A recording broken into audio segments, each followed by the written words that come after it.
কংগ্ৰেছ দলৰ নীতি আৰ্টিকল 244 ওপৰতো স্পষ্ট আৰু ৰাহুল গান্ধী ডাঙৰীয়া স্বয়ং এই বিষয়টো যোৱা বিধানসভা নিৰ্বাচনত উল্লেখ কৰিছে আৰু কংগ্ৰেছ দল সদায় 6 স্কেডিউল আৰু অটনমিৰ ওপৰত বিশ্বাস কৰে। প্ৰায়তঃ তৰুণ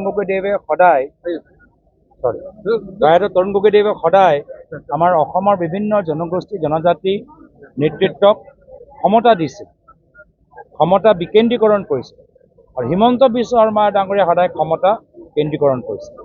তো তেওঁ ডিচেন্ট্ৰেলাইজ কৰিবলৈ বিচৰা নাই, তেওঁ ৰিম'ট কণ্ট্ৰল কৰি চলাবলৈ বিচাৰে, ৰিম'ট কণ্ট্ৰলৰ পৰা দিশু চলাবলৈ বিচাৰে। কংগ্ৰেছ আহিলে ৰিম'ট কণ্ট্ৰল দিছপুৰত নহয়, ৰিম'ট কণ্ট্ৰল দিশুত থাকিব। কাৰ্বি আংলঙৰ দেনগাঁৱৰ পৰা কংগ্ৰেছে আজি বিধানসভা নিৰ্বাচনত ৰণদংকা বজাইছে বুলি আপুনি নকয় নেকি? ডেফিনেটলি আপোনাৰ ৰাজীৱ ভৱনত চাওক কেনেদৰে আমাৰ কংগ্ৰেছৰ সমাগম, এইটোৱে প্ৰমাণ কৰে যে আমাৰ কংগ্ৰেছ দল, আৰু মাত্ৰ কংগ্ৰেছ দল নহয়, অসমৰ ৰাইজ আজি ৰণদংকা বজাবলৈ সাজু হৈছে যেন লাগিছে। আমাৰ এই ভূপেশ जी एक सेकंड एक मैं कहूँ सर, आपको अपनी स्टेटमेंट। आज हमारा